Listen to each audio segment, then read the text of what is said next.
The morning sun painted the fields of New Busan in golden light. Hyun-soo Park stood on his office balcony, watching the farmers begin their daily work. As governor of this distant colony, he felt proud of what they had built here. 50,000 people had traveled across the galaxy to make this planet their home. They had succeeded beyond his wildest dreams. The colony stretched across 3 continents of Kepler 442c. Green fields covered the landscape as far as the eye could see. Children played in schoolyards while their parents worked in the farms, factories, and research centers. This was humanity at its best, Hyun-soo thought. Peaceful, productive, happy. Down in the fields, Dongwoo Lee wiped sweat from his forehead. His farm produced the finest grain on the planet. His wife Ji-hai worked beside him, checking the irrigation systems they had installed last spring. Their 2 children, Minho and Soo-jin, helped sort the harvest into containers. This was the life Dongwoo had dreamed of when he left Earth 20 years ago. "Papa, look how big this one grew," Soo-jin called out, holding up a grain stalk twice her height. Dongwoo smiled and ruffled his daughter's hair. "The soil here is special, much better than back on Earth. We are lucky to live in such a place." Ji-hee nodded in agreement. "No pollution, no crowded cities, no war. This is paradise." They had no idea that war was already coming for them. In the colony's medical center, Dr. So-young Chang finished her morning rounds. The hospital was quiet today, with only minor injuries from farm accidents. She checked her supply rooms, making sure everything was properly organized. Her assistant nurses moved efficiently through their tasks, caring for patients with gentle hands and kind words. So-young had been the colony's chief medical officer for 15 years. She had watched New Busan grow from a few hundred desperate settlers to a thriving civilization. The people trusted her completely. They came to her not just for medical problems, but for advice about their lives and families. What they did not know was that So-young kept a special storage room deep beneath the hospital. Inside were thousands of small vials filled with clear liquid. Each vial was labeled with a number that matched the genetic code of every colonist on the planet. So-young hoped she would never need to use them, but she checked them every month to make sure they remained stable. At the colony's defense headquarters, Captain Yoon-ji Kim reviewed the morning reports. Everything was calm and normal.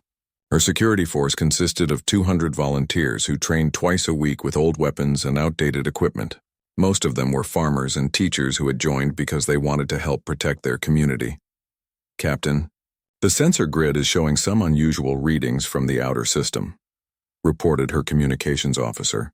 Yejin Hong Yoonji looked at the display screen. Strange energy signatures flickered at the edge of their detection range.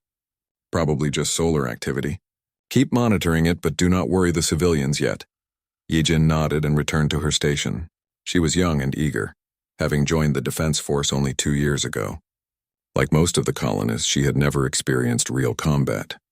The biggest emergency they had faced was a warehouse fire last winter. The colony's defense systems were basic at best. They had a few orbital sensors, some ground-based shields around important buildings, and enough weapons to handle pirates or wild animals.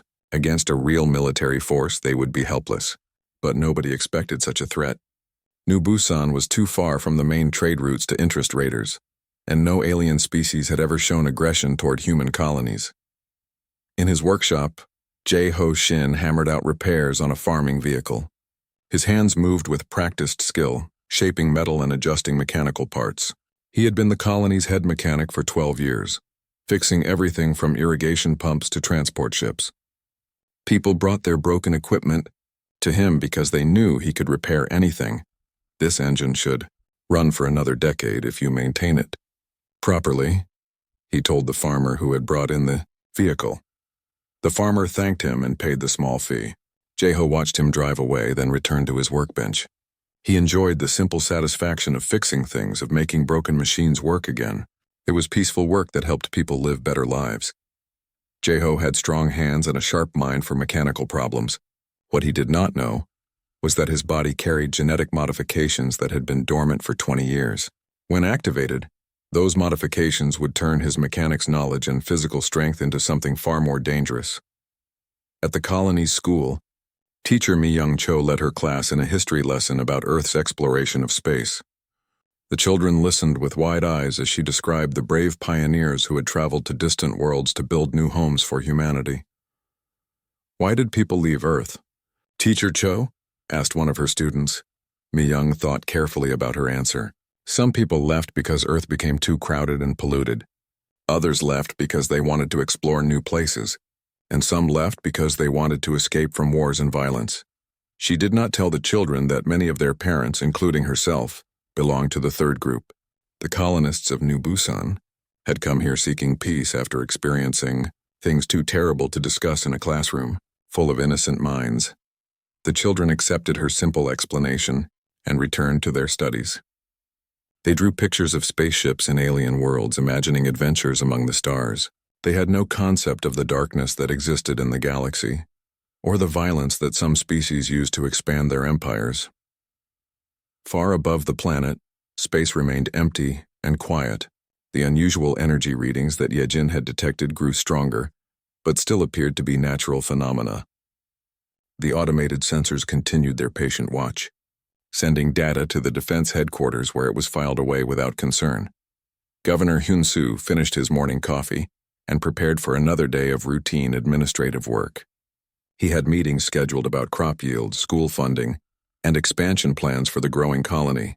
These were pleasant problems to solve, the kind that made him grateful for their peaceful existence. As he walked to his first meeting, Hyun-soo passed through the central plaza where colonists gathered to socialize and conduct business. Children played while their parents talked and laughed together. Street vendors sold fresh food and handmade crafts. Musicians performed cheerful songs that echoed off the surrounding buildings. This was humanity at its finest, Hyun-soo believed.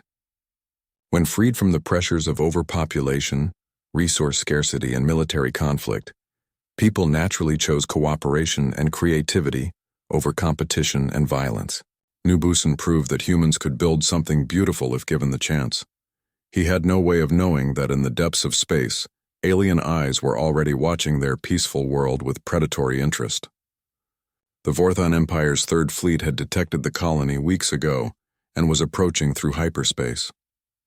Admiral Krovik had studied the intelligence reports and concluded that New Busan would fall. Within days of their arrival, the Vorthans saw only a lightly defended agricultural world populated by soft civilians who had forgotten how to fight. They expected easy conquest and quick submission. What they did not understand was that the colonists had not forgotten how to fight. They had simply chosen to suppress that knowledge in pursuit of peace. But peace, as they would soon learn, was a luxury that required constant vigilance to maintain. And when that vigilance failed, the sleeping giants of human nature would awaken with terrible consequences for anyone foolish enough to threaten what they had built. The first sign of danger came at dawn on what should have been another peaceful day. Ye Jin-hong was drinking her morning coffee in the defense headquarters when every alarm in the building began screaming at once. Her cup fell from her hands and shattered on the floor as she rushed to her control station. "Captain Kim, we have massive energy signatures dropping out of hyperspace," she shouted into her communicator. "Multiple large vessels approaching the planet at high speed." Captain Yoonji Kim burst through the door, still pulling on her uniform jacket. She stared at the display screens in disbelief. 12 enormous ships hung in space above their world like dark storm clouds. Each vessel was larger than anything in the Colonial Defense Database. "Send an emergency signal to Earth immediately," Yoonji ordered. "Tell them we are under attack by unknown forces." Yejin's fingers flew across her controls. "I cannot get through, Captain. They are jamming all our long-range communications. We are completely cut off." The alien fleet moved into attack formation with military precision. Smaller ships detached from the main vessels and began descending toward the planet's surface. Through her telescopic sensors, Yoonji could see hundreds of landing craft filled with armed soldiers heading for the colony. Governor Hyun-soo Park received the emergency call while he was having breakfast with his family. His wife saw the color drain from his face as he listened to Captain Kim's report. "What is wrong?" she asked, reaching across the table to touch his hand. "We are under attack," Hyun-soo said quietly. "I need to get to the emergency command center immediately. Take the children to the underground shelter and wait for my instructions." He kissed his wife and children goodbye, not knowing if he would ever see them again. As he rushed through the streets toward the government building, he could see the dark shapes of alien ships growing larger in the morning sky.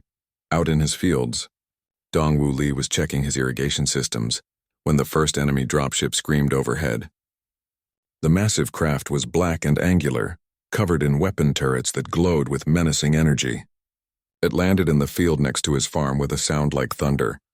"Jihe, get the children inside the house immediately," Dongwu called to his wife. "Something terrible is happening." The dropship's doors opened with a hiss of escaping air. Soldiers in powered armor emerged from the darkness within. They stood 8 feet tall and moved with deadly purpose. Their armor was decorated with symbols that meant nothing to human eyes, but spoke of conquest and domination to those who could read them. The Vorthan soldiers spread out across Dongwu's farm, their weapons scanning for targets. Their leader, a massive warrior named Commander Vex, pointed at the farmhouse where Dongwu's family was hiding. "Eliminate all resistance," Vex ordered his troops. "Show no mercy to these primitive creatures." The soldiers opened fire without warning. Energy beams lanced out from their weapons, turning Dongwu's carefully tended crops into burning ash. The farmhouse exploded in a ball of orange flame. Dongwu watched in horror as everything he had built over 20 years was destroyed in seconds. "No," he screamed, running toward the burning house. "My family is in there." A Vorthan soldier turned his weapon toward Dongwu. The energy beam caught him in the chest and sent him flying backward into the irrigation ditch. Pain beyond description flooded through his body as he lay in the muddy water, unable to move. Similar scenes of destruction played out across the colony. The Vorthans had chosen to make an example of New Busan. They wanted to break the human spirit quickly through overwhelming violence.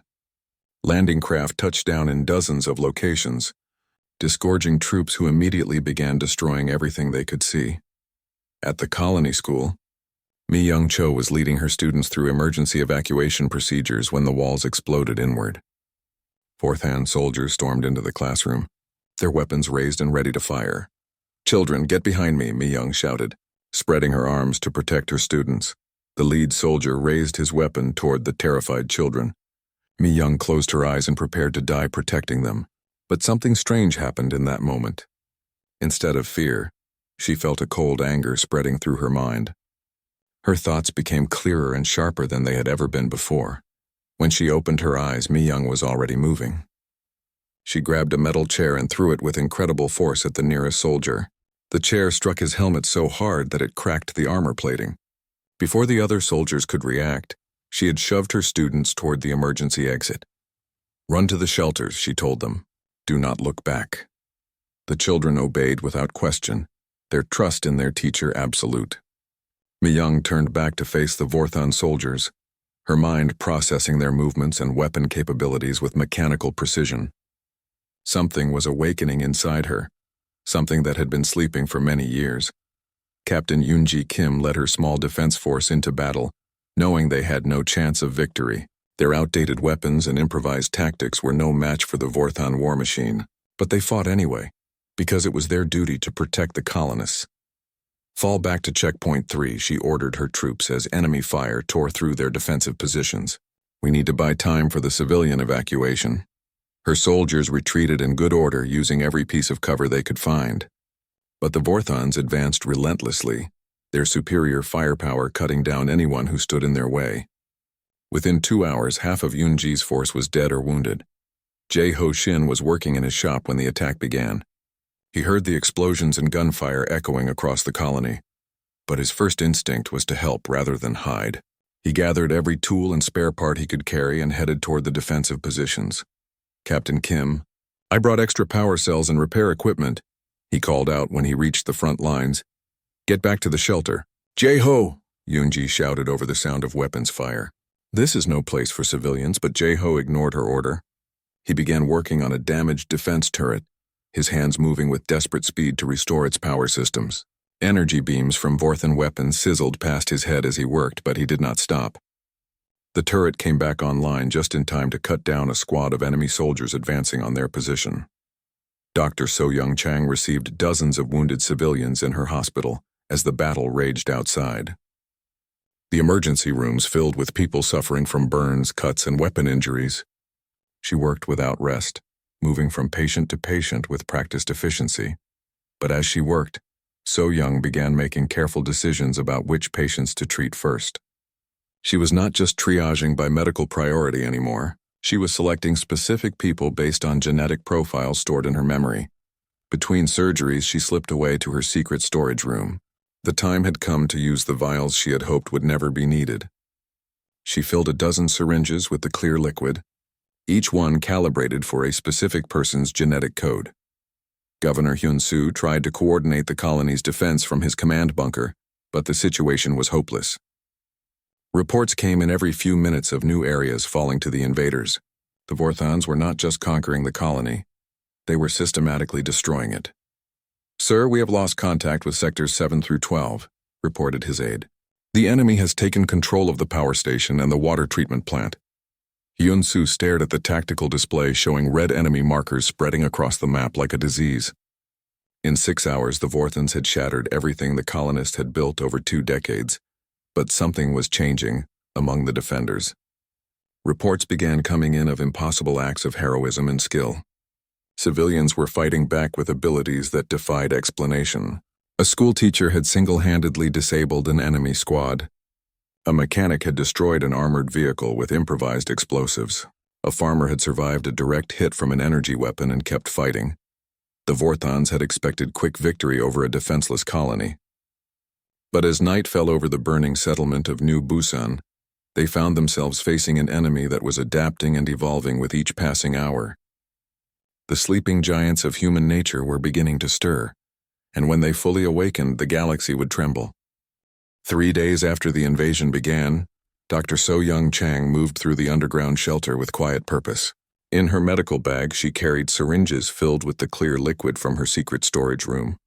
The wounded colonists trusted her completely as she approached their beds.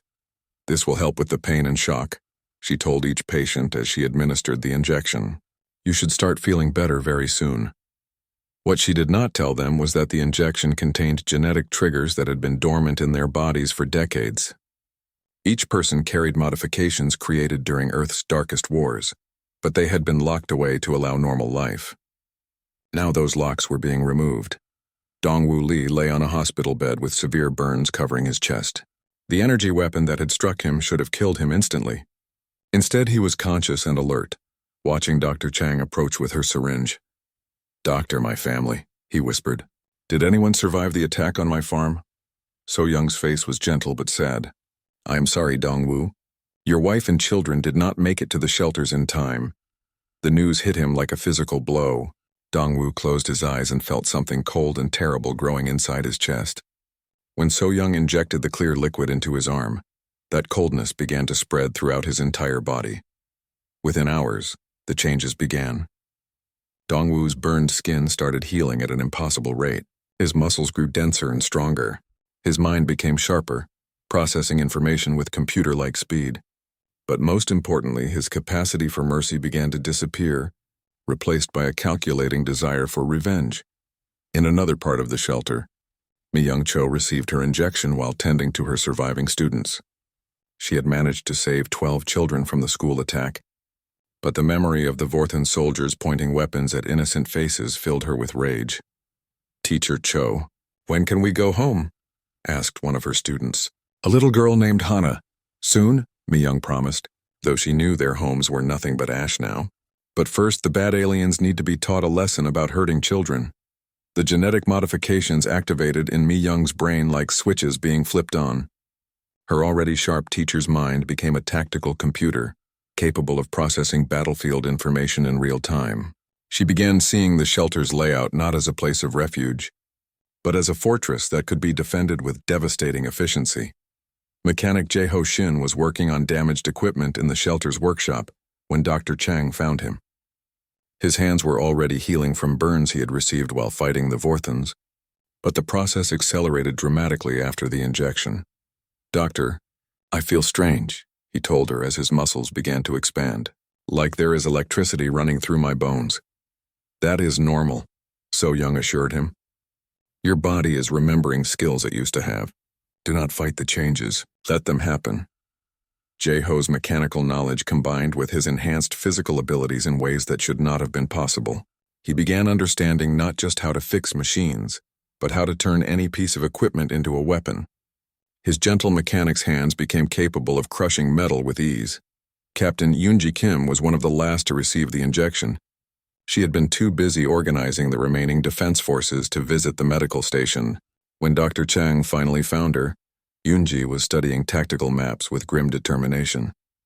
"Captain, you need medical attention for those wounds," So Young said, noticing the blood seeping through Yoonji's uniform. "I do not have time for medical treatment," Yoonji replied. "The Vorthans are preparing for another major assault. We need every able person on the defensive lines." So Young injected the serum into Yoonji's arm without asking permission. "This will help you stay focused during the battle," she said simply. The effect on Yoonji was dramatic.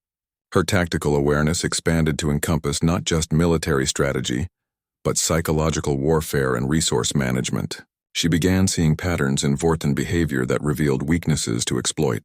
Her small force of volunteers started transforming from desperate defenders into precision instruments of war. Above ground, Admiral Krovik of the Vorthan Third Fleet was growing frustrated with the slow progress of the invasion. What should have been a simple conquest was taking much longer than expected. His ground commanders reported increasing resistance from human forces that fought with impossible skill and determination. "These colonists are not behaving like civilians," reported Commander Vex from the surface. "They adapt to our tactics too quickly and show no fear of death.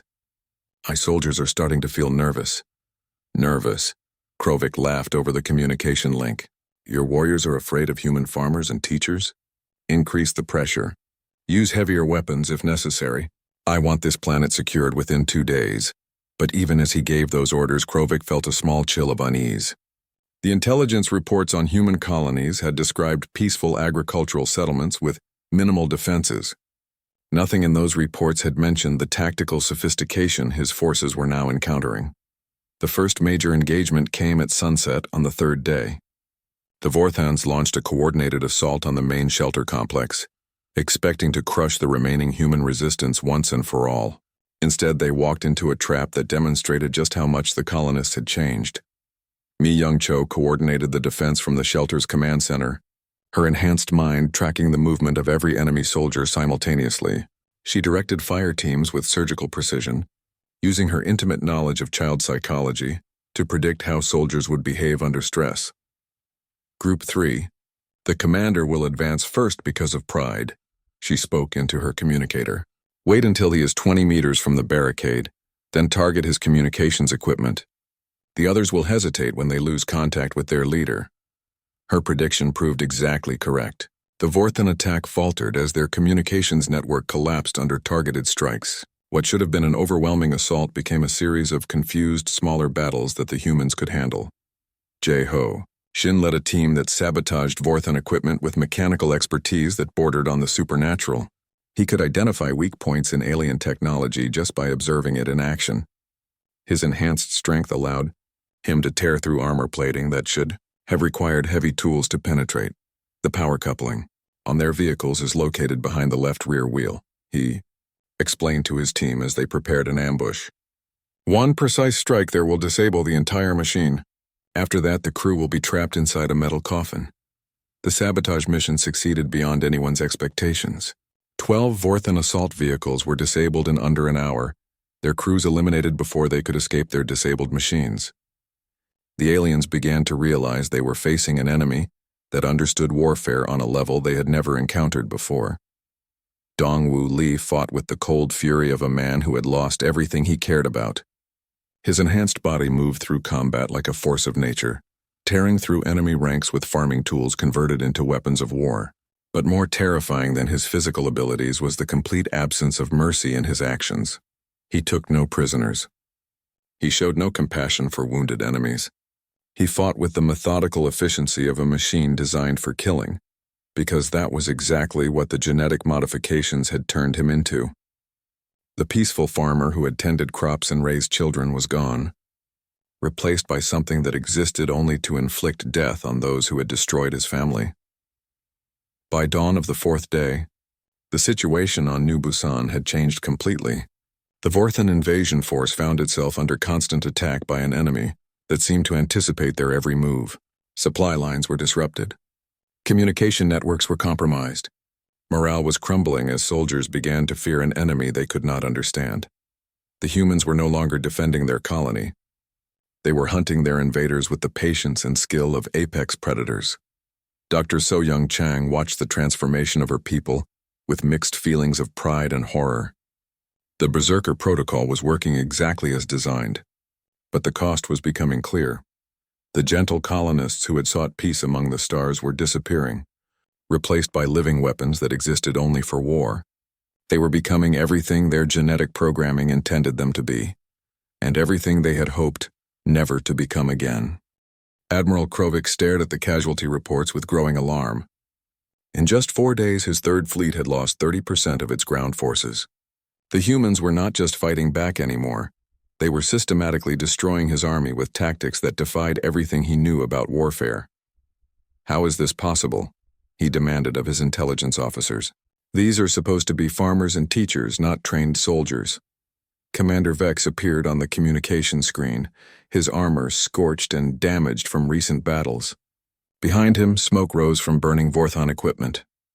"Admiral, we need reinforcements immediately," Vex reported. "The humans have changed somehow. They fight like they can read our minds. They know where we will attack before we attack. They set traps that should be impossible for civilians to understand."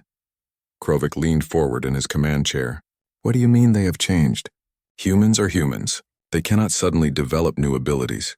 Sir, I watched a human female tear through the armor plating on a battle tank with her bare hands. I saw a male human survive a direct hit from a plasma cannon and continue fighting. These are not normal people anymore." The Admiral's blood ran cold. Throughout the galaxy, there were legends about certain species that could transform under extreme stress. But humans had always been classified as a basic biological type with no special abilities. The intelligence reports had been very clear about that. "Capture some prisoners," Krovic ordered. "I want to know what we are really fighting."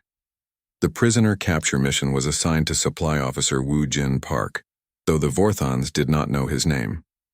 They only knew that he had been sabotaging their supply convoys with impossible skill and precision.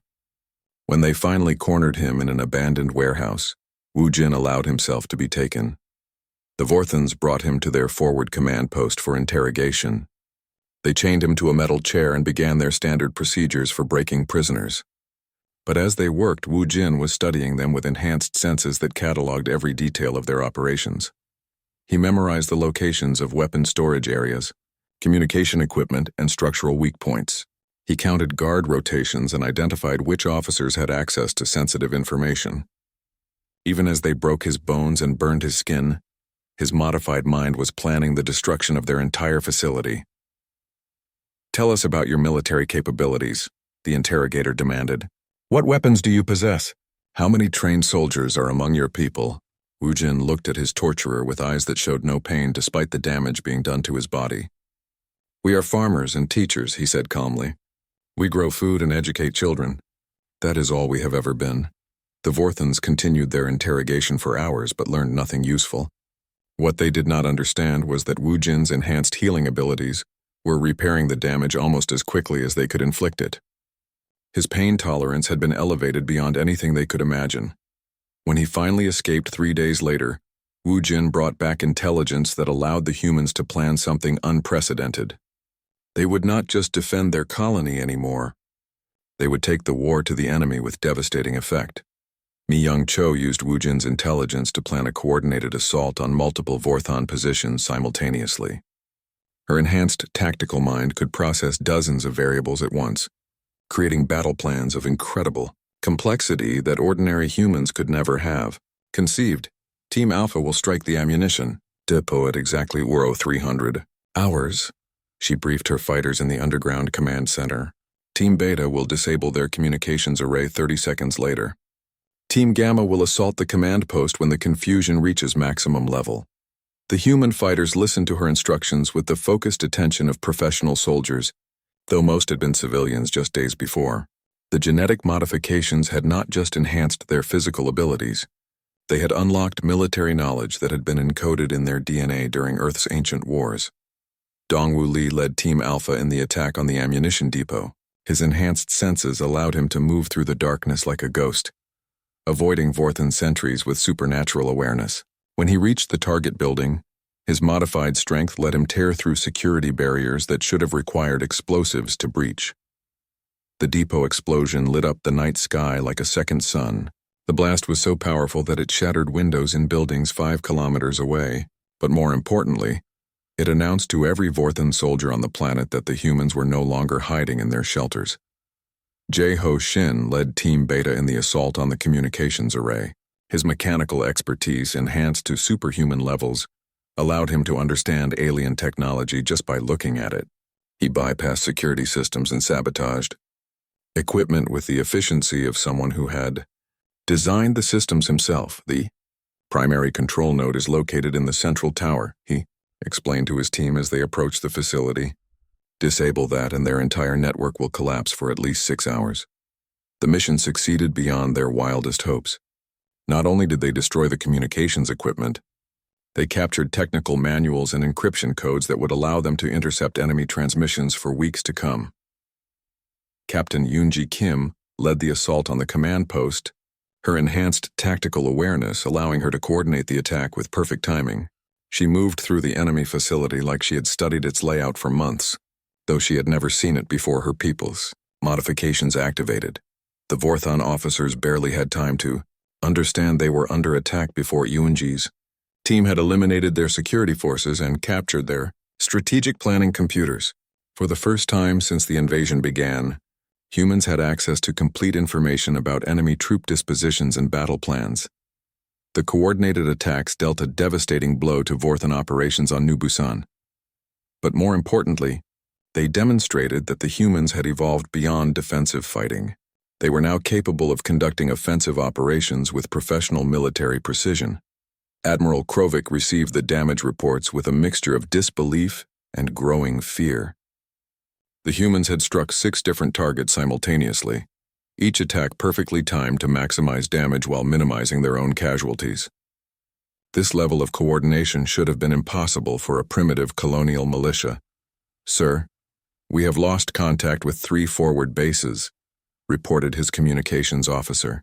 "The enemy appears to have captured intact equipment and classified documents from multiple facilities." Krovik stood up from his command chair and began pacing across the bridge. "This makes no sense. Our intelligence described these people as peaceful farmers. How did they acquire advanced military training in just a few days?" "Admiral, there is something else," the communications officer continued nervously. "We intercepted some of their transmissions during the attacks. They were speaking in military codes that match patterns from ancient Earth conflicts that ended decades ago." The implication hit Krovik like a physical blow. The humans had not developed new military abilities during the invasion. They had always possessed those abilities but had kept them hidden. New Busan was not a colony of peaceful farmers. It was a settlement of retired warriors who had been pretending to be civilians. But even that explanation did not account for the superhuman physical abilities his soldiers were reporting. Humans who could tear through armor plating and survive weapon hits that should have been fatal were something beyond normal military training. "Contact the High Command immediately," Krovik ordered. "Tell them we need additional intelligence on human military capabilities. Also request permission to use orbital bombardment against civilian targets." The request for orbital bombardment revealed just how desperate the situation had become. Vorthan military doctrine considered such weapons to be tools of last resort, used only when ground forces faced complete annihilation. The fact that Krovik was willing to destroy the very planet he had come to conquer showed how thoroughly the humans had turned the tables on their invaders. On the surface of New Busan, the enhanced colonists were preparing for the next phase of their campaign. Dr. So-Young Chang worked in her underground laboratory, developing new modifications that would push her people even further beyond human limitations.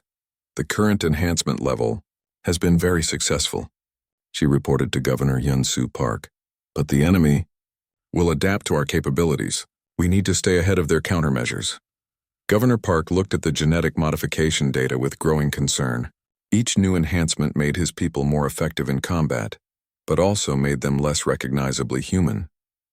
The gentle colonists who had sought peace among the stars were disappearing, replaced by something that barely qualified as the same species.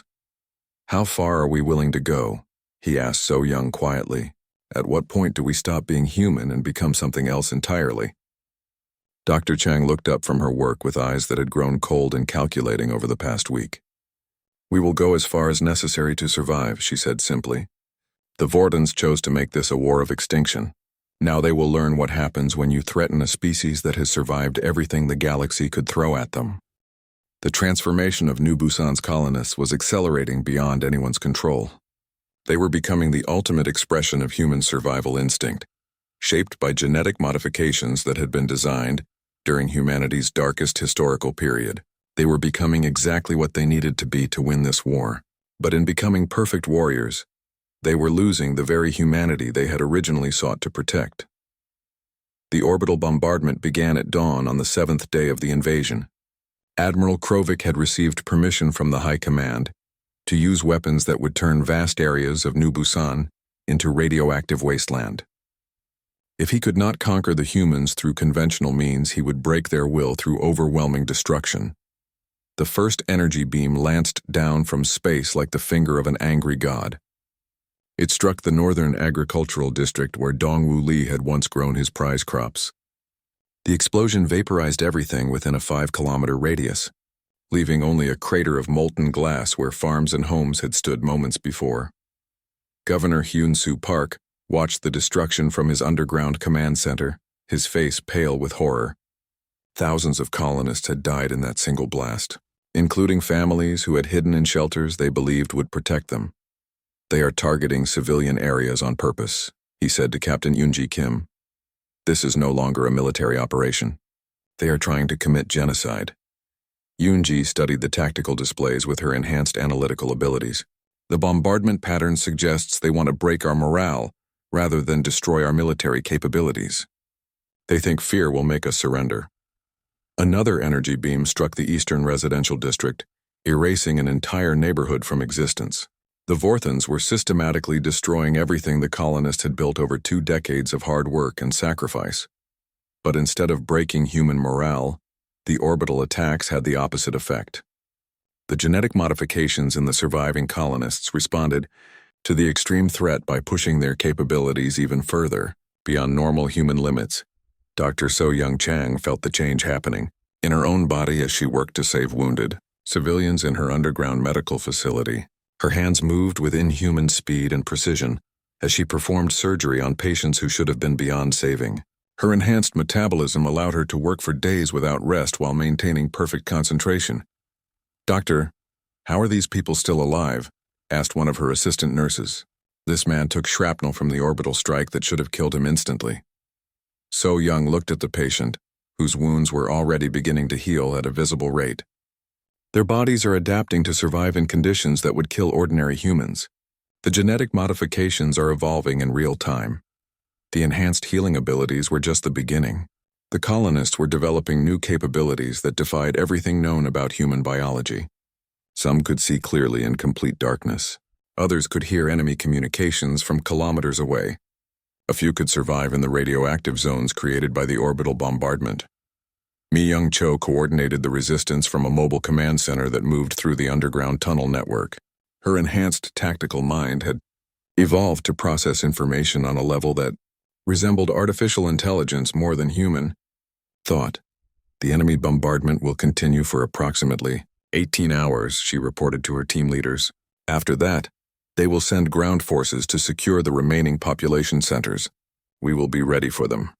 Her battle plans had become works of strategic art that accounted for thousands of variables simultaneously. She could predict enemy movements with supernatural accuracy, setting traps that exploited weaknesses the Vorthons did not even know they had. Jae-ho Shin led a team of enhanced humans in capturing intact Vorthon equipment from the bombardment zones. His mechanical knowledge had evolved to the point where he could understand and modify alien technology faster than its original designers. This orbital strike created electromagnetic pulses that disabled their ground sensors, he explained to his team as they approached a crashed enemy ship. We have approximately 30 minutes to salvage what we need before their repair crews arrive. They stripped the vessel of weapons, communication equipment, and technical manuals in record time. But more importantly, Jae-ho learned how to reverse engineer Vorthan technology to create hybrid weapons that combined human and alien design principles. The salvaged equipment allowed the humans to strike back at their orbital attackers, using modified Vorthan weapons mounted on improvised launch platforms. They began targeting the enemy fleet directly. Communications officer Ye Jin Hong had developed enhanced sensory abilities that allowed her to intercept and decode enemy transmissions in real time. She listened to Vorthan communications with growing satisfaction. As panic spread through their ranks, Admiral Krovik is requesting emergency reinforcements, she reported to Captain Kim. His officers are reporting that ground operations have become impossible due to human resistance capabilities that, quote, exceed all known biological parameters, unquote. The enhanced humans were no longer just fighting for survival. They were actively hunting their enemies with predatory efficiency. They had learned to use the bombed-out landscape to their advantage, turning the destruction into a maze of ambush points and hidden weapons caches. Dongwu Li led hunting parties that stalked individual Vorthan soldiers through the ruins of the colony. His enhanced senses could track enemies by scent alone, even through the smoke and radiation of the bombardment zones. His modified strength allowed him to kill armored soldiers with improvised weapons made from farming tools and salvaged metal. The enemy is afraid, he told his fellow hunters as they prepared for another mission. They stay in their vehicles and fortified positions because they know we own the darkness now. The psychological impact on Vorthan forces was becoming as devastating as the physical casualties. Soldiers who had conquered dozens of worlds were beginning to crack under the pressure of fighting an enemy that seemed to grow stronger with each passing day. Admiral Krovik received increasingly desperate reports from his ground commanders. The humans were not just surviving the orbital bombardment. They were using the chaos it created to launch even more effective attacks against Vorthan positions. Sir, we have lost contact with Forward Base 7, reported Commander Vex. The last transmission indicated they were under attack by humans using our own weapons against us. How many humans? Krovik demanded. Intelligence suggests no more than 20 individuals, sir, but they fought with coordination and tactical awareness that surpassed our elite units. 20 humans had eliminated an entire Vorthan military base designed to hold off attacks by thousands of enemies. The implications were terrifying for an admiral who had built his career on the assumption that superior numbers and firepower guaranteed victory. Increase the bombardment intensity, Krovik ordered. Target every structure larger than a storage shed. If we cannot conquer this planet, we will make it uninhabitable for any form of life. The intensified orbital bombardment turned New Busan into a hellscape of craters and radioactive fires. But the enhanced humans adapted to these conditions as well, developing resistance to radiation and the ability to survive in environments that would kill ordinary people within minutes. Governor Hyunsu Park made a difficult decision as he watched his world being systematically destroyed. He authorized Dr. So Young Chang to implement the final phase of the genetic modification protocol, even though it would push the colonists beyond any recognizable form of humanity. We have no choice, he told the assembled survivors in the deepest underground shelter. The enemy has chosen to make this a war of extinction. If we want any humans to survive on this world, we must become something they cannot destroy. Dr. Chang administered the final modifications with clinical precision. The enhanced colonists accepted the injections without question, trusting her completely, despite knowing that each dose took them further from their original nature. The final modifications unlocked capabilities that had been considered too dangerous for even military applications. The colonists developed limited telepathic abilities that allowed perfect coordination without communication equipment. Their enhanced metabolism could extract energy from radiation itself, making them nearly impossible to kill through environmental damage. But most importantly, they lost their capacity for mercy entirely. The gentle farmers and teachers who had sought peace among the stars were gone, replaced by living weapons that existed only to eliminate threats to human survival. As the enhanced humans prepared for their final assault on the Vorthan fleet, they were no longer fighting to protect their colony. They were fighting to ensure that no species would ever again make the mistake of threatening humanity with extinction. The Vorthans had unleashed something they could not control, something that would hunt them across the galaxy until every trace of their civilization was erased from existence. They had wanted to conquer a peaceful farming world, but instead they had awakened predators that would make the entire galaxy tremble in fear. The final battle began at midnight on the 10th day of the invasion. The enhanced humans launched their assault on the Vorthan fleet, using a combination of captured alien, technology and tactical coordination that defied every law of military science. Engineer Taehyun Kim led the technical team that had spent days reverse engineering Vorthan spacecraft systems. His enhanced intelligence had evolved beyond human limitations, allowing him to understand alien technology as if he had designed it himself. Under his guidance, the colonists had converted agricultural equipment into weapons capable of reaching orbit. The enemy shield generators have a resonance frequency, weakness at 2.7 terahertz.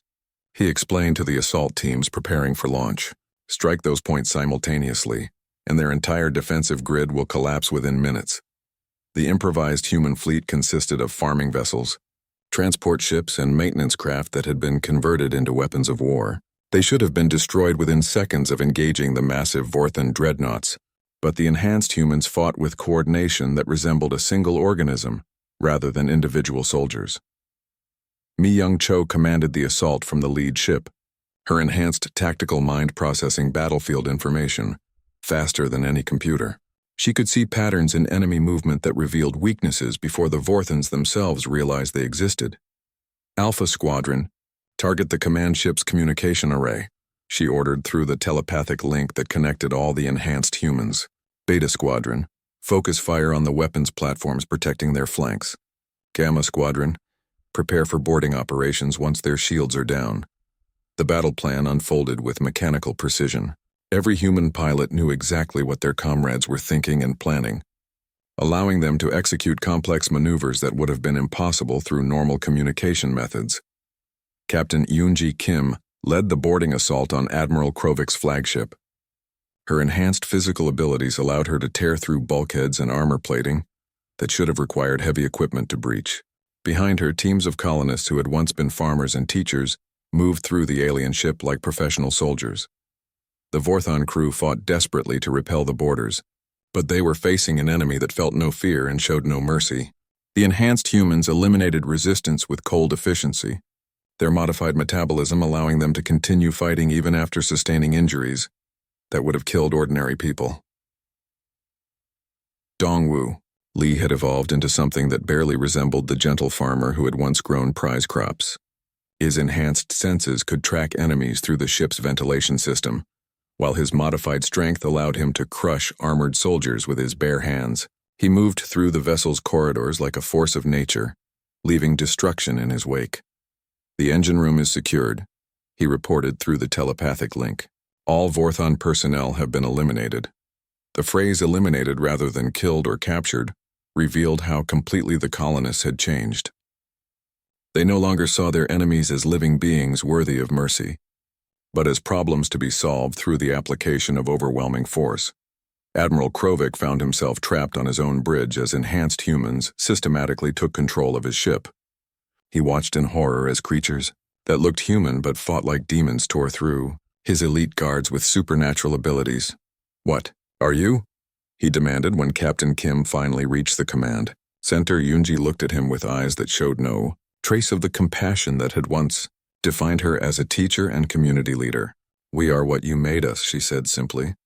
"You wanted to see how humans respond to extinction-level threats. Now you know." The Admiral tried to activate the ship's self-destruct system, preferring death to capture by these inhuman creatures. But Jae-ho Shin had already disabled the critical systems with his enhanced understanding of alien technology. "Admiral Krovik," Yoonji continued, "you will transmit a message to every Vorthan world in the galaxy. Tell them that humanity is no longer hiding among the stars. Tell them that we are coming for every species that threatens our existence." The message that went out from the captured flagship would haunt Vorthan nightmares for generations.